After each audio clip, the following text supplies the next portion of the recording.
Welcome to the Hochanda podcast. This is your chance to listen in for a sneak peek behind the scenes at the UK's leading crafts, hobbies and arts channel. I'm Simon Green, and this week we're talking to MacNamara and Linda Williams.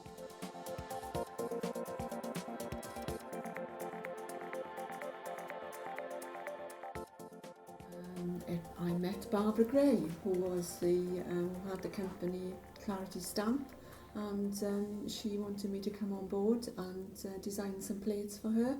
I never ever wanted to be on the television because she used to say, go on the TV. And when I worked for Pergamano years ago, will you go on the TV? And I used to say, no, I am not doing it. There's no way am I going on the TV with this Welsh accent. But she I could listen to your accent all day. She wore me down, and she said, come on, go on. You know, you're designing these plates and other people are selling them for you and demonstrating, why don't you try it? And she kept on and on and on until in the end I said, oh, all right then. But then after I'd said that, I said, oh, what have I done? And I thought, I'll do one and that'll be it. But I was welcomed so well at Hochanda, and everybody is so lovely, and it's just one big family that I just love coming now, and you wouldn't stop me. I'm just so relaxed here. Tell me a little bit about the relationship between a host like Matt and a demonstrator like you, Linda. How does it all come together? Well, I think they've got to be friendly and welcoming, and you know, you get a welcome as soon as you come through the door, and they come and find you and they put you at ease, and they're so knowledgeable here about the craft, and you get a sort of rapport with your presenter then, you know. So that's very important, to work together with them, and they're always very interested in what you do.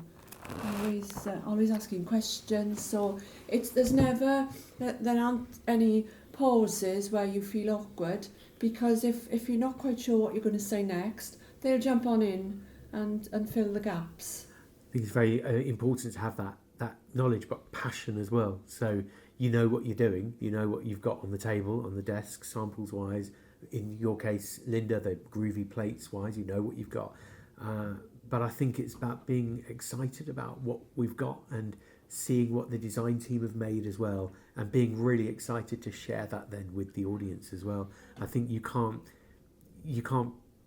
bring that from nowhere. You can't invent that or act that, really. It needs to be a genuine passion, and it is, isn't it? It's a good team. I think so, and not only the presenters, and you know, you get the flow crew and the managers, the directors, and they all come in and they have a look before the show. They'll have a look at what you've got on your counter, and they are all so complimentary about what's there. You know, so you think, oh yeah, maybe this will be good, you know. And Linda, you haven't got an earpiece, but I have, so I can hear that commentary in my ear from the directors and the producers, and it's always excitement, appreciation as well.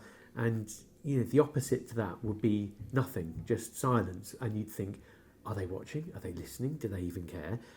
Or even worse still, a huff and a puff maybe. You think, oh, you know, but it's the complete opposite to that. You can hear this passion and, oh gosh, that's nice, that's beautiful, and wow, you know, and you can really hear that shared enthusiasm, I think, from the team. And so, yeah, hopefully that comes across at home on the TV. I think it does. I think it goes through to the viewers, and they see the enthusiasm with the presenter and the guest as well, you know. And I think that, they see that and they think, this is great, you know. So. What do your all those fans, those crafting fans who are watching you day in day out, what sort of feedback do you get from them when you get to meet them? Oh, lots of good feedback. They'll always come and say, oh, I saw you on the telly, loved your demos, and when I come off air, I always get lots of messages on Facebook. It takes me hours to read them, you know, how well they thought I did, and that they're encouraging as well, and how beautiful they think the products are, and how they always say it was lovely to see so much demonstrating in that hour.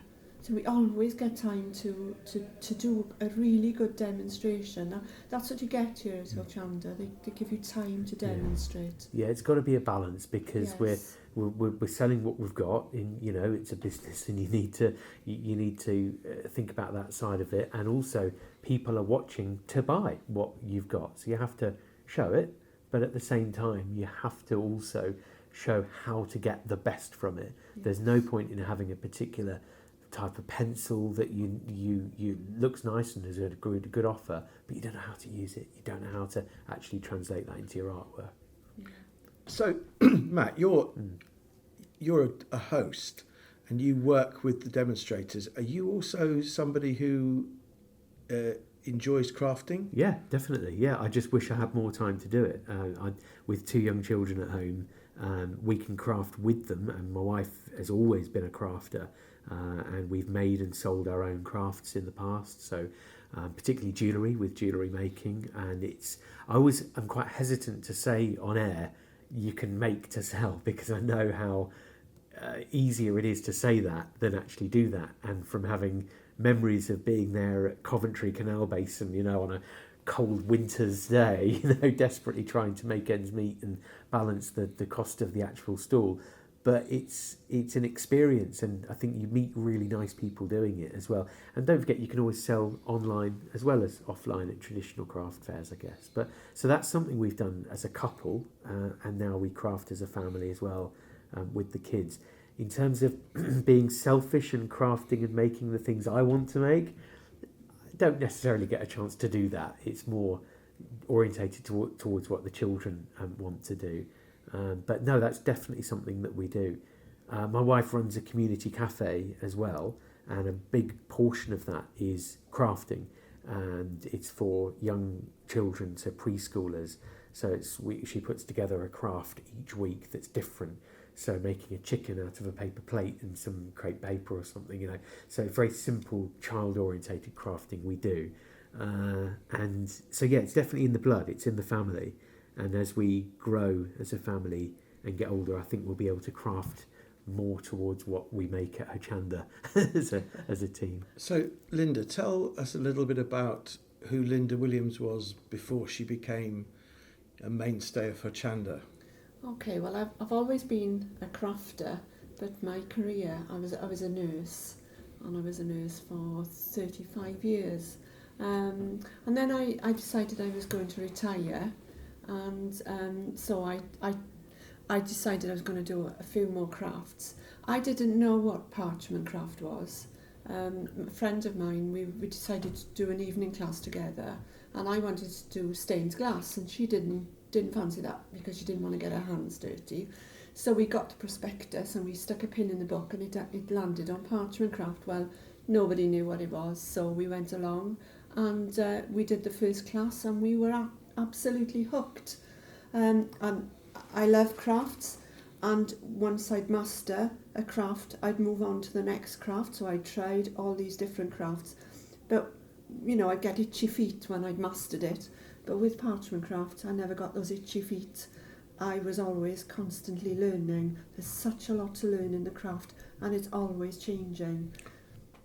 Tell us a little bit about, well, it was your book that put you and Barbara together, wasn't it? That's right. I became, as I progressed, I did the exams. I wanted to progress really well, and I wanted to do it to the best of my abilities. So we had a parchment craft guild, and I did the 4 guild exams, which led up to a fellow of the Parchment Craft Guild. I did those first, and then I decided I wanted to teach, so I became a Pergamano teacher, and then Pergamano actually made me a master teacher. So there are only 2 master teachers in the world, so that was a great honour. I was the master teacher here in the UK, and there was one in the Netherlands as well. So you're one of only 2 people on the planet? Yes, that's a Pergamano master teacher. That's amazing. Yeah, so it was a great honour. I think I was in the right place at the right time, actually. But the master teachers then would develop the programmes for the Pergamano teachers. So we would develop the programme for teaching the teachers to take that programme to teach their students. So there was a very wide network of Pergamano teachers in the day. And we used to go to exhibitions, and we'd do the NEC in Birmingham, we'd go to Holland and Belgium, and the teachers would follow. They'd put on their own little display. Each teacher would have their own display. And I was given the opportunity then by Pergamano to write my first book, which was a book of baby patterns. And that's how I met Barbara, because we were in the NEC, and there were all the Pergamano teachers were there, and you had your display table, and Barbara just happened to pass as she was going to the ladies, and she took a second look at my table, and she said, "Wow, that's amazing." And so we got chatting, and she said, "I don't want to do parchment craft." She said, "It's too complicated for me," but she said, "I really want to buy your book because I'm amazed at your work." So she bought the book, and I didn't see her for a long time after that. And then I wrote a book of Christmas patterns. We were in the NEC again, and I went to find Barbara, and I gave her my Christmas book as a gift. Then I didn't see her for a long time after that. Then she started doing the groovy plates, and I was really interested in this because as a teacher, we were seeing parchment craft classes dwindling. And the number of people coming to class was dwindling. They were getting older and older. Teachers were getting older. There were no younger teachers coming up to follow on because it's such a time-consuming craft. So I was very interested in the groovy system because I could see that it was going to bring new and young blood into the craft, which it has. They've come in their droves. So we invited Barbara to come and demonstrate and sell a groovy product in the Bristol Parchment Craft exhibition. And from there on, we haven't looked back. Met Barbara then, and she remembered me, and she said, "Would you like to come on board with your designing?" What does parchment craft do to you when you're doing it? What do you get out of it? I can lose myself in it. It's amazing. I can sit down and I can start to do a parchment craft project. Doesn't matter what's gone on in the day or what's gone on in the week. If it's been a rubbish week, I just forget it and I'm in the groove. It's brilliant. And it means that to a lot of people as well. I've had a lot of people coming to class that have been recently bereaved, and they've come to join the class because they've heard, that they can lose themselves in this craft, or they just want to get out of the house and forget about their troubles, and that's what it does for them. Yeah, I mean, I hear those stories all the time, Linda. The fact that, from people that I meet at the NEC and the different crafting shows, people that we meet on the stand as well, it's one of those crafts that you can, well, you'll know this, Linda, if you want to make something very quick, a little tag or something, it's very simple. You just trace your lines and it's a simple, cut and paste mat and layer. But if you want to literally lose yourself in a days long project, or, well, we said earlier, didn't we, when we looked at all the samples before our show at 9 a.m. this morning, we said, this literally represents, looking down at 20 or 30 cards, weeks worth of work on behalf of the design team, and what you can do, you can choose to take one project forward for hours, for days, possibly weeks, I guess, Linda. It depends on how you feel, and I mean, children are taking up the craft as well. We've got, when I was at the NEC, we had 5 and 6 year olds sitting down to do the make and take. Yeah, I love that story. People 80, 90, people that did the traditional parchment craft and could no longer do it because of dexterity problems or eyesight problems, or have come back into the craft and are taking it up again because the plates make it so accessible. But isn't that wonderful though, that on the one end of the spectrum you can have a 5-year-old in a school and actually have an event where you can go into a school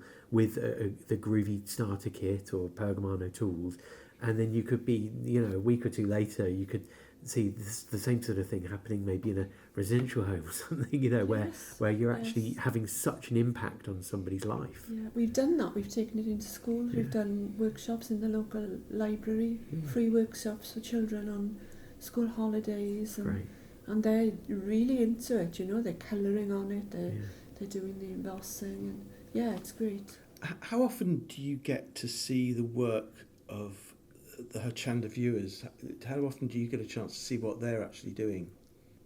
I've got a quick answer to that. We always want to see more, but you go ahead. Yeah, that's right, we do. And it's lovely when sometimes someone will send a picture in and they'll put it on the screen, and I love it when they do that. Yeah. I think we need to encourage them a bit more to do that. Lots I see a lot of it in the shows because people will always bring their work for me to see, and they say, this is what I saw you do on the TV and this is what I've made. But think how many people we can inspire when you've got so many thousands watching, and you can flash up one picture and tell a story and say, you know, this is from a viewer in, you know, say for example, let's make up Janet in Plymouth, and we say, look, Janet only just picked up a starter kit a month ago, and you know, this is what she's done, and that's a real person that you can say has genuinely just emailed in, and then hopefully inspired many more. I think that's probably more important than actually showing the design team samples. Yeah. I mean, if we could do a bit more of that would be brilliant. Yeah, definitely. We try, we encourage it. Yes.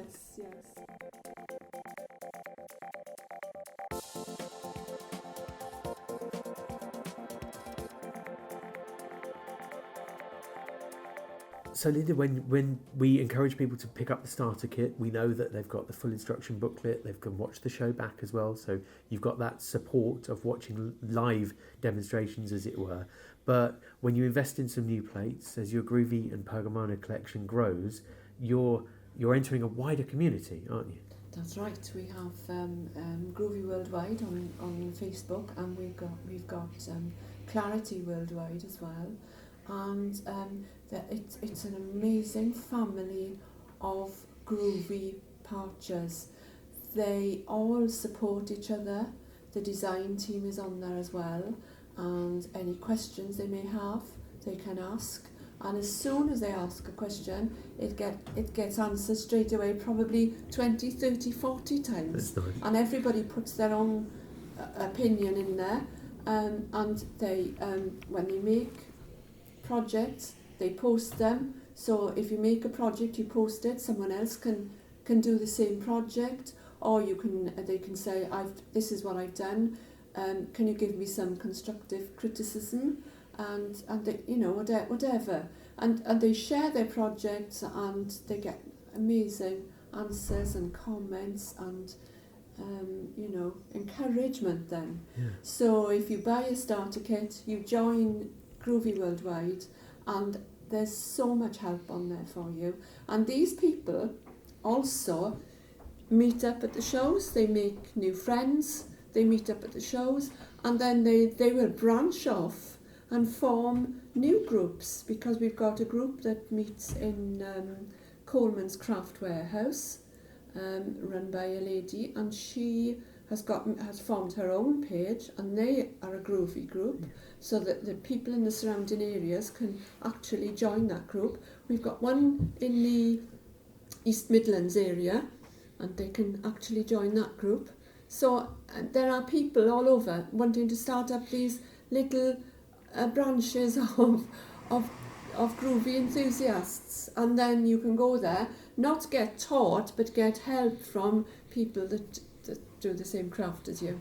So I'm hoping I'm going to get to go and visit them, you know, I'll go and visit them and just spend the day with them, so that'll be good.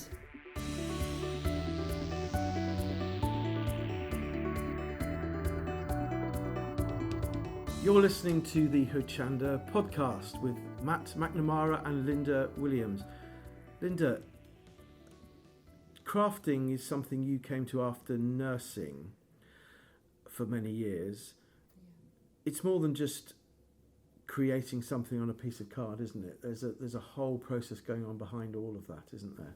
Yeah, I think it's I think crafting for anyone is an escapism, isn't it? You know, it just takes you away from the troubles of everyday life. I mean, we've all got troubles in life, so yeah, that's what it does for me. Yeah, I think you hit the nail on the head there, Linda, because you were saying we've all got troubles in life. We've all got things, no matter how big or small we think they are or somebody else thinks they are.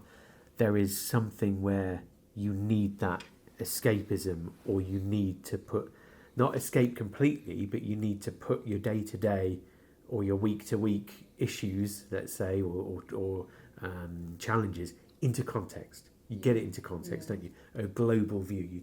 It's that way of saying, look, stop, take a step back, take a think, go for a walk, put the kettle on. It's the equivalent of that, isn't it? Where you can take a page and you can, a bit like just writing your thoughts down, isn't it? You can just let yourself go, and you don't know. We see it with Leonie's shows. There's no plan to some of the artwork she produces, but she just starts with a blank canvas and just goes. Try and encapsulate that feeling. How does that feel sometimes, Linda, to you when you've got a clean piece of parchment? Yeah, I think it keeps me sane, actually. I think I might be over the edge otherwise. I mean, everybody's got to have somewhere that they can go to keep them sane and bury their head in a book.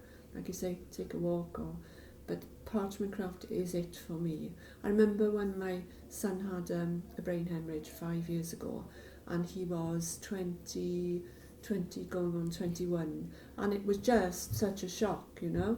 And I did actually think that we were going to lose them, because they just were treating him for migraine, and I knew from my nursing background that it was something more serious, and had to actually jump up and down to get anything done for him. And he was waiting to be transferred to a bigger hospital, and I remember saying to my husband, I think we're going to lose him, and he said, yeah, I think we are. And I was distraught, bereft, I couldn't think straight, and he got transferred. And in those days in between, when we weren't with him, when we couldn't stay with him, I'd come home, and I couldn't design then, but I could actually sit down with a piece of parchment and lock myself in the room and just escape from that. And I mean, it was still on my mind, yes, but crafting became my saviour at that point. And as he started to get better, it still brings tears to my eyes to think about that. But if I'm feeling, it could have really dragged me down. If I'm feeling like that, then that's where I go. If I've had a hard day, or if somebody's really stressed me out, that's where I go. I'll spend the evening in my conservatory crafting and shut the doors, and that's where I go. And there are a lot of people like that. Yeah, what an interesting story, Linda, and a very moving story as well. So what you're saying is your thoughts could easily have run away with you, or your emotions could have gone, but sort of parchment kept them in check. So the thoughts of your son were still there, but just in check. You didn't utterly lose yourself. So times when you think you're going to crumble, that you go and do something else just to take your mind off it, you know. And I think that the people that have these nervous breakdowns, or they just tipped over the edge, they haven't got a go-to to help to keep them on track. And parchment craft is my go-to. Do you find that sometimes some of your emotions and feelings actually come out in the work that you're doing? Probably does, yeah. It probably does. I find, you could perforate and make a hole in it, or you're often stabbing the parchment if you're frustrated, or maybe I don't do my best work when I've got a lot on my mind. But does it matter? It doesn't matter if you don't do your best work when you're not concentrating that well, you know. There's a mindfulness element to all this, isn't there? So. Just to explain how you feel that. How does that work? We hear a lot about mindfulness these days, and there's very clearly a sort of calming mindfulness aspect to crafting and to parchment work. Just how do you feel that? Well, mindfulness is when you just think about what you're doing at the time, isn't it? And when you're doing parchment craft, yes, I don't think about anything else. I think about what I'm doing at the time, how I'm going to progress with that, and maybe you've got music or something on in the background. It's really, really, really relaxing. So yes, I do feel there is a mindfulness. I think that focuses on the two stages of making something and crafting something. It's the process of doing it, and then what you're left with at the end. So you ask any artist or crafter, you say, well, which do you prefer? Are you actually doing this to make something and have something at the end to say, that canvas, I made that? Or is it immaterial that you've created something and made something beautiful, but you enjoyed doing it, you enjoyed the process? So you do find two two different types of artists and crafter, I think. Yeah, definitely. And I think there's a bit of both, isn't there? You enjoy. I think I enjoy doing it more than I don't like the finished pieces that I make. I never like them. I put them away for 6 months and then I bring them out and I like them then. But Good. I was going to say you're too harsh on yourself. when I make samples for Hochanda, I think, oh no, that's not good enough. But it'll have to do because I've run out of time. Yeah. And everybody else raves about them, but I'm just about had enough. So that's quite a good message for anybody watching who's making as well, using any of the plates or kits or anything that we have for sale on Hochanda, because we shouldn't be too harsh on ourselves. No. If the very talented demonstrators are that harsh, then we should just enjoy and never have a plan on how it should look or any rules on how something should look, but just enjoy doing it and enjoy the results. Yeah. Put it away and have a look at it in a week's time or something. You look at it with fresh eyes. So crafting is there's much more to just poking holes in bits of parchment, isn't there? So. Absolutely. Right, you've been listening to the Hochanda podcast with Matt MacNamara and Linda Williams. I'm going to thank you both very much for spending some time talking about crafting and about your experiences at Hochanda. We're very interested to hear a lot more from any listeners who would like to know more, have any ideas about podcasting we could do in the future. And I just say thank you to Matt and to Linda. Pleasure. Thank you very much.